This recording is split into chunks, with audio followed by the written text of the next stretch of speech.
is no limit, and that all this expansion, this success, this elan, we're not really going to have to pay for it. Now, of course, that didn't turn out to be true. You could see the crash. Why do you think they called it the crash? I mean, it's really an airborne collapse metaphor. You can't crash if you're never left the ground. And it's not like a crack up where you're on the ground and you collide into something else. Rather, it's, the plane fell.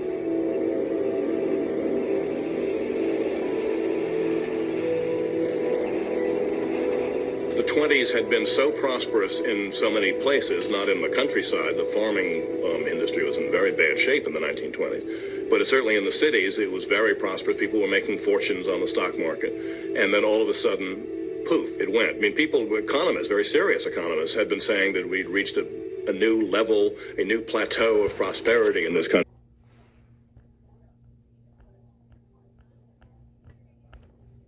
Now to the crypto market and take a look at some of the numbers. We'll see that Bitcoin is not having the greatest start to the new year, down 642 points, firmly stuck at 46,000. So what does the outlook look like for 2022? I want to bring in our next guest, George Tung, Cryptos R Us founder. George, thank you so much for joining us today.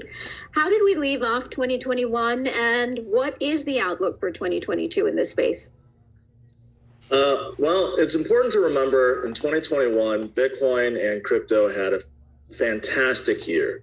Even though the last few months and the start of the year hasn't been towards the upside, Bitcoin performed 60+% in 2021. And not only Bitcoin, you look at Ethereum, and you look at the entire crypto market cap has more than doubled. So 2021 was actually a really fantastic year for Bitcoin and crypto overall. And I expect more of the same in 2022, because if you look at the adoption, the growth, even media attention, it's all growing. And now we have even countries that are changing their economic policy in this country, and we were never going to go back. And then the crash happened.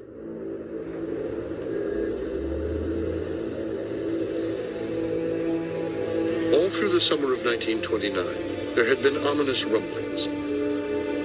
For months, unemployment had been rising. Automobile sales and department store revenues had fallen off sharply.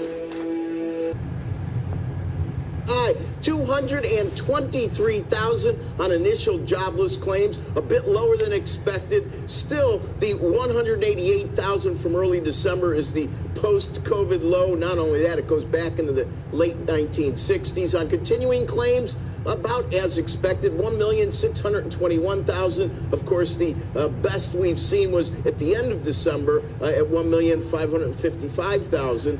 So sequentially, both of those are a bit lower. No revisions yet. Here we go. CPI headline number up 0.6%, up 0.6%. That equals our last look. The high water mark on that was up 0.9 several times. October of last year being the most recent. If you strip out food and energy, it was up 0.6 as well. Both these are hotter than expected. And on the core side, up 0.9, the high water mark from April. So these were supposed to moderate. They did not moderate. Now for the biggies, 7.5 on year-over-year headline, 6% on year-over-year core. Let's go to the what? Across the South and West, farms were failing in record numbers. And still on Wall Street, the delirious optimism continued, undimmed. On August 27, 1929, the Dow Jones average reached its all-time peak as an army of frenzied buyers descended on New York, desperate not to miss a single day's trading. Can I ask you about something? Yeah, we talked about it. I got another 10 years left. Maybe 15. Not that. This is big. What do you think? Are you in? You know what? I'm in. Let's call everyone. Hang on a minute. Ah, how dare you call this number? Okay, I'm in. Whatever. Who's that? That was my mom. Hey, don't eat that. Yo, what's up? Yeah, I'm in. Yeah. Sounds good. I'm in. I'm in. Hey, Arthur, I quit.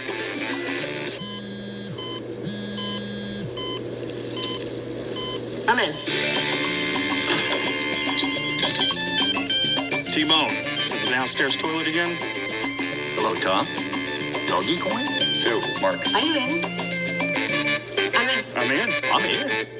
All right, this last one might be tough. Nah, he loves you. Probably just getting to the dentist. This guy. First, even if you wanted to come back, we wouldn't take you. Yes, you would. Yeah, we would. You're right, we would. What's up? I'm getting into crypto. With FTX. You in? We're providing gives 360-degree access to the crypto markets with the ability to trade everything from alts to DeFi. I believe I'm in, but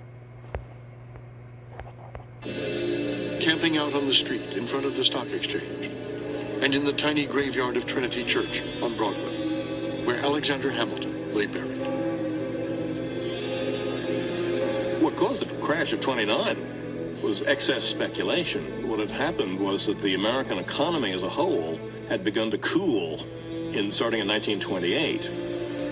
And the Wall Street economy disconnected from the underlying real economy.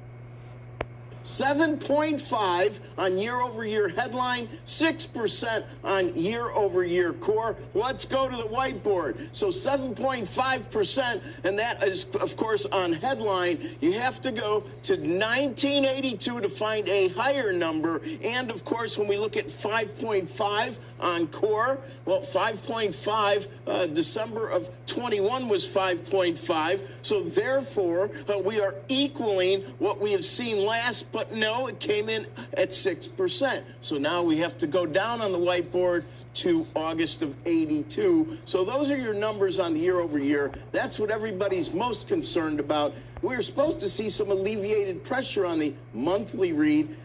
We could frame it quite simply. 1/3 of CPI is housing, it's rent, home equivalent rent. And we all know that it's very unlikely these rents, which have been surging, are going to be going down anytime soon. We know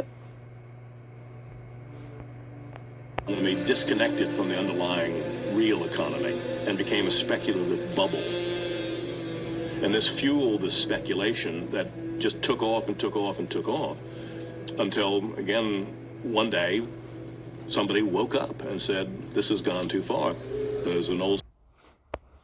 Look, Bitcoin is digital real estate. People are starting to realize that it's better than real estate. It's scarcer. It's not taxed the same way that real estate's taxed. You can take it to any state and any country. And they used to say you can't take it with you. You literally can take it with you to the grave if you want.